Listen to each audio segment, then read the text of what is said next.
few friends and I had a long weekend. We had 5 days off of school and decided to go camping in the North Georgia mountains. We packed a big 10-person tent for the 5 of us. It was 2 guys and 3 girls, and we loaded up my buddy's truck. He and I had some experience being outdoors, and he's an army vet, so we packed really well. He had all sorts of amenities like a propane stove, fold-up cots, and a portable shower, so we were definitely ready for the whole weekend. We left Wednesday afternoon and parked the truck in a small town and started hiking into the woods to find a spot.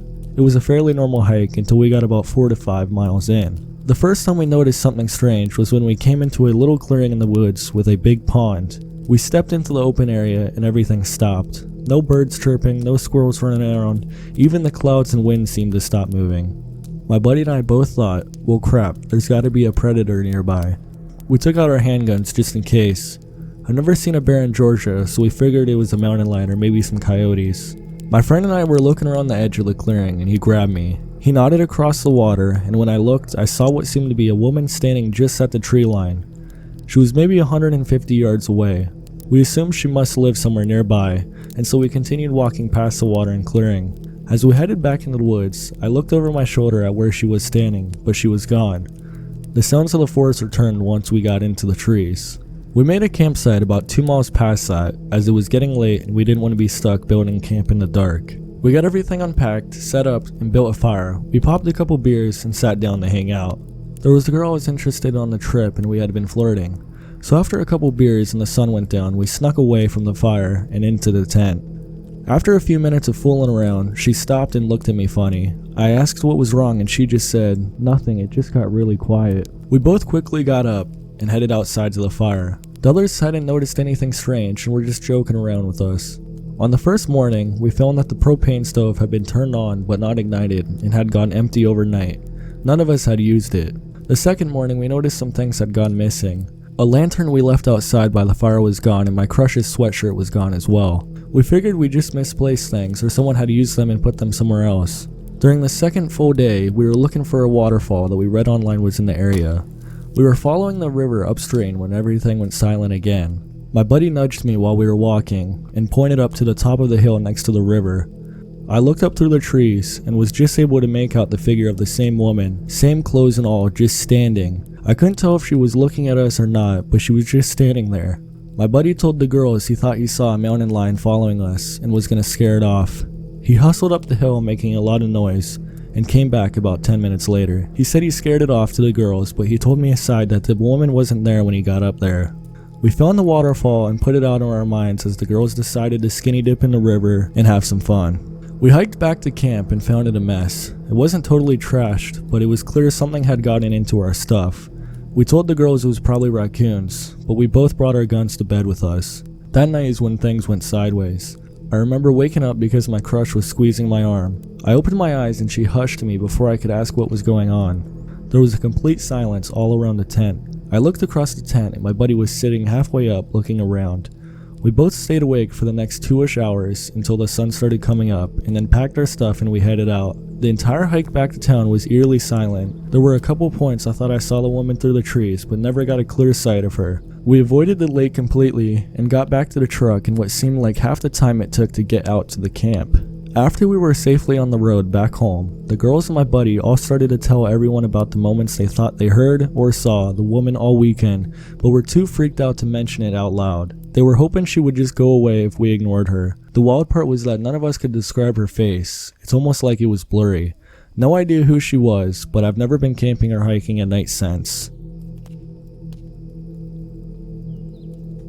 This happened to me about a year ago when I decided to go on my first camping trip all alone. It was on a closed trail and I thought nobody else will be there and I could have the trail all to myself. I look back now and wish I would have been smarter for at least my first time camping. I went on a closed hiking trail in California with a bunch of overly heavy gear. I felt really nervous because my biggest fear of the woods has never been snakes, bears, coyotes, but the silent killer of a cougar. I kept telling myself I was psyching myself out because I could have swore I saw an outline of a cougar in the distance, but was most likely just my paranoia. I didn't have my glasses on, so I could only see about 30 feet in front of me. Everything else was blurred edges, and I couldn't really make it out. Anyways, I burned through my water quick, and I finally found a flat area off the trail. I decided I'd make this my camp, and even more dumbly decided as a deterrent for animals and people, I'd set up my tent on an inclining slope. Setup was pretty easy and I felt more relaxed. I tried to build a wood shelter but soon found that was hard and just scattered the sticks around on my tent for camo. Then I heard voices. I poked my head around the tree and in front of my tent and saw a couple walking on the trail. I hid and they didn't see me. I was a bit freaked out and I didn't think people were actually going to be on this trail, but I just hung out in my tent until dark. I was in my tent with my Bluetooth radio playing music and trying to get used to the rustling of the trees and the wild animals. I hear Spanish being spoken and turn off the radio. It gets closer and I'm thinking to myself, who hikes when it's literally dark in a 12-mile deep forest trail? I make the dumbest decision and yell hello and the voices go quiet. I grab my Bowie knife and hold it close with my sleeping bag already zipped open just in case. I'm deadly still and muster up the courage to say hello one more time, only to hear something running up to the slope. I yell, grab my flashlight, and get out of the tent only wearing my long johns and holding my knife. I start threatening them because I don't know what else to do and it's pitch black and it's really late at night. I look around my tent with my flashlight. I didn't find anything, so I just returned to my tent. I was awake for sure by then, and that's not even the scariest part of the night. I tried to call my best friend to let him know what trail I was on and if I don't come back where my body will be. He can't understand me, but I can hear him and I've never felt so alone. I hung up and decided I'll just wait until the sun's back. It was so long and every noise made my mind wonder. I could hear the wind howl and the animals doing their thing. When I open my eyes, I feel the biggest dread I've ever felt in my life. I don't move because I'm paralyzed with fear, and behind my back I hear one of the wooden sticks crack. I know that could only mean something stepped near my tent and disturbed it. I both want and don't want to look back through the mesh of my tent. I listen closer and don't hear anything for about 20 minutes, until I hear a not heavy but forceful breath in. For reference, I have a Great Dane and he has done a very similar noise of breathing in, one big puff but not exactly a sniff. In my mind, this has to be a cougar because only a Great Dane sized animal could make that. I freeze and I've never understood the true meaning of dread until I couldn't move if I wanted to. I heard a lip smack again to what my Great Dane has done and I was uncomfortable but couldn't move. My mind juggled between making a noise or staying quiet. I chose to stay quiet and stay deathly still until I hear the birds making noises again and it's nearly morning. When daybreak hit, I came out with the final percent of my phone, took crappy pics of the cougar prints which were the size of my palm. I grabbed everything and went to my car. I slept in there until I heard some high schoolers with backpacks go past my car speaking Spanish onto the trail. So that was my first night camping alone, and I don't think I'll ever do it again.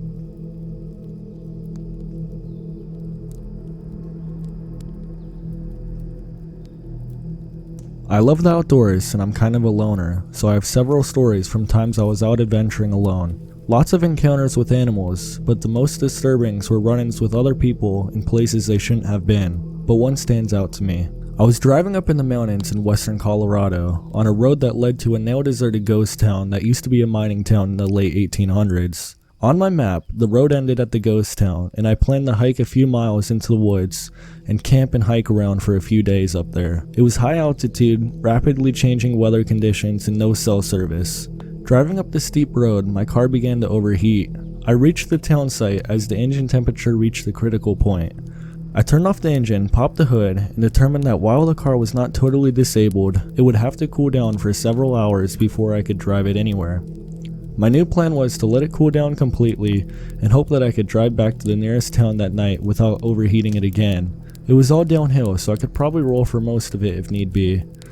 I spent the next few hours walking around the town site, which was mostly just grassy field. There were the remains of a few log cabins and stone foundations, a few mine entrances, and what was left of the town graveyard, but not much else. As the sun dropped below the horizon and night began to fall, I heard a car driving up the road. It pulled up next to my broken car, stopped, and shut off. I started walking toward it to see why another person would be driving up a dead-end road at nightfall and perhaps ask if they had any coolant I could use. A guy got out of the car, a beat-up white Honda Civic. He was a few years older than me, grizzled looking with an unkempt beard, wearing tattered jeans and a dirty flannel shirt. He asked if I needed help, and I explained my situation. He was reserved but not unfriendly, and told me that he was a miner from a small mine who had been injured on the job and without health insurance, and he found himself homeless and living out of his car. He said he knew these woods and the ground beneath them like the back of his hand, and moved around from place to place setting up camp or sleeping in his car where he wouldn't be bothered. He said he knew of an abandoned mine site with an old but intact cabin about a mile from where we were parked. He said he was heading there to squat for a few days before he moved on. He asked if I wanted to check it out with him and I agreed.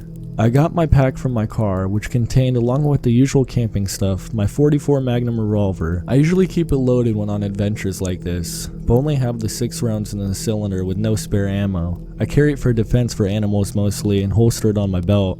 When the guy saw it, his eyes went wide and he asked what I intended to do with the gun, and I explained it was just for self-defense for animals, nothing more. That seemed to satisfy him, and we explored the area around the car a bit. I stopped back at the car a few times to grab things I had forgotten, including a 6-pack of beer, and one of those times I decided to take my revolver off my belt and put it in my pack.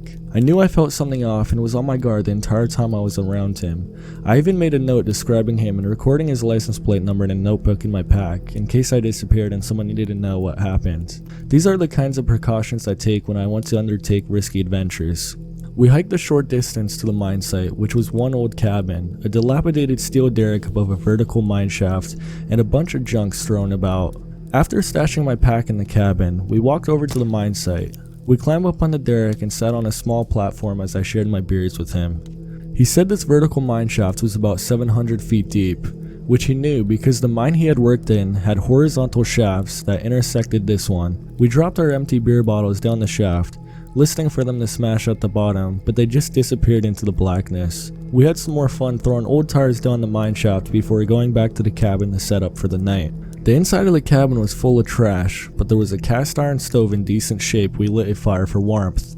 He shared some crackers with me, and we set up beds on opposite sides of the small cabin. As we lay down to go to sleep, he asked me out of nowhere if I had brought my gun along. I felt a flash of uneasiness and told him that no, I had decided to leave the gun in the car when I went back to get the beer. In reality, I had most certainly brought it along and had placed it under my pillow. We didn't talk much more after that and fell asleep. I woke up in the middle of the night, and although it was nearly pitch black in the cabin, I could see that he was sitting up in his bed. I couldn't make out his face or even where he was looking, but I lay still and I watched him for what I felt like an hour.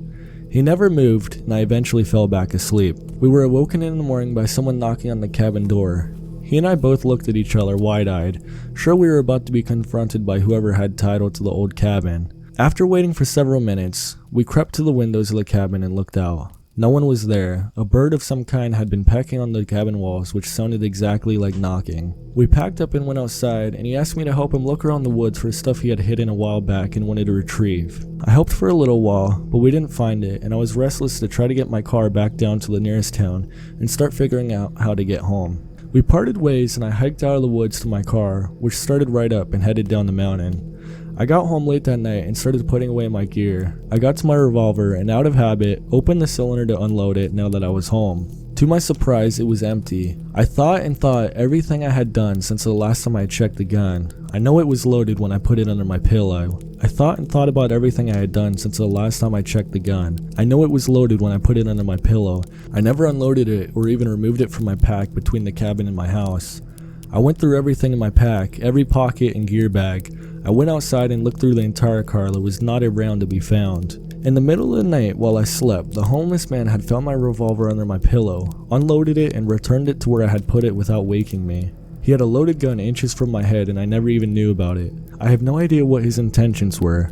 I like to think he was acting out of self-preservation, unsure if he could trust me not to murder him in the night. But then again, he could have unloaded it so I would be useless if I needed to defend myself. That was the closest I've ever come to being murdered in my sleep, and one of the scariest realizations of my life. I've since been much more careful to conceal my gun at all times.